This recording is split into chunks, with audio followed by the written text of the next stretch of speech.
guys, welcome back to my channel. Well, unexpectedly, this is officially the last car at will drive here at the Autofocus Test Drive Festival. So I started off with the Hyundai and I'm ending with the Hyundai. So this is the all-new Stargazer X. Well, basically this is like a Stargazer Cross, hence the X name, because this is a raised up version, SUV version of the Stargazer. You get a redesigned front fascia now. Okay, not gonna lie, against with its competition, which have a lot of cladding too, this actually works for once. I know this has the weirdo looks, but which I am a fan of. Surprisingly, the cladding is your usual plastic, but it's not like with the rough ones, unlike with its competition. This one is pretty smooth, and pairing the Stargazer X is pretty much the same like with the rest of the lineup.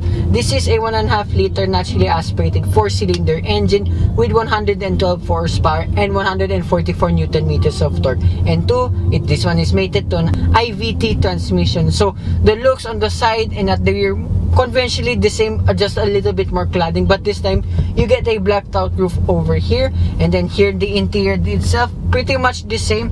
In the door card, same materials here and there, plastic and squeegee material, but with the additions with red stitching all around now and more design cues now here on the seat.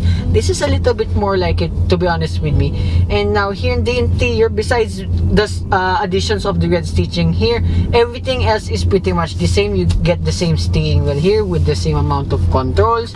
Then now new, you get a 4.2-inch digital gauge right in the middle, and the same 8-inch infotainment system equipped with Apple CarPlay and Android Auto. The rest here exactly the same. Air conditioning control, cabin space, driving modes, gear shift exactly the same too. But what I know now, you have electronic parking brake along too with the auto hold function, and ambient lighting too with the cup holders. And at the rear seats, you still have air conditioning vents on the ceiling. Continues the red stitching all around to the second and third row too.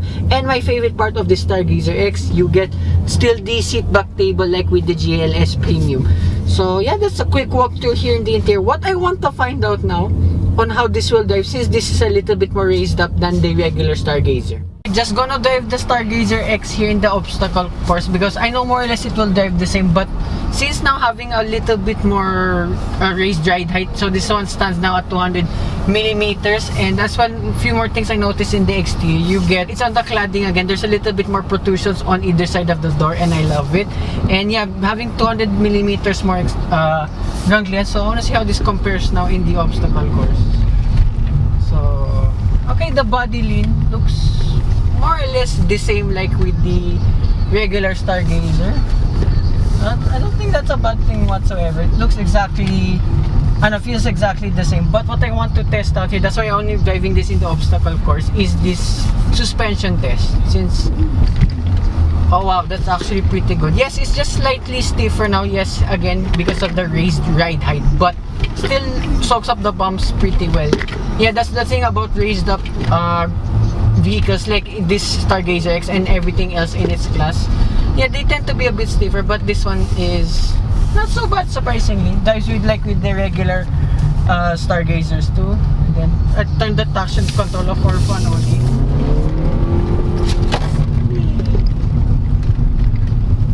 Feels exactly the same too.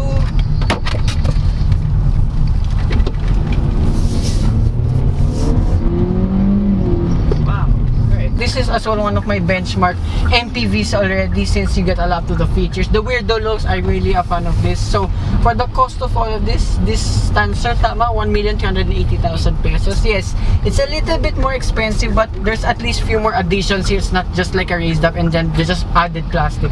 No, Hyundai did a good job for adding a little bit more features than usual. And then here just around 30 kilometers per hour.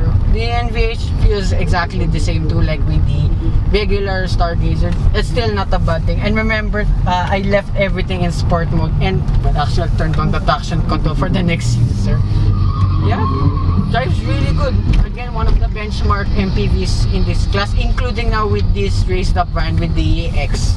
So yeah, that concludes my quick test drive review of the Stargazer X. I'd like to thank everyone here again at Hyundai Motor Philippines. This is my 10th and final car of today. I'm really tired now, but I still enjoyed the drive of the Stargazer X.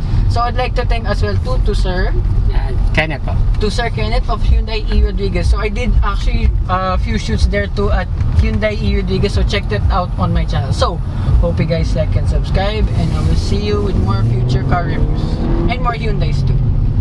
Bye bye.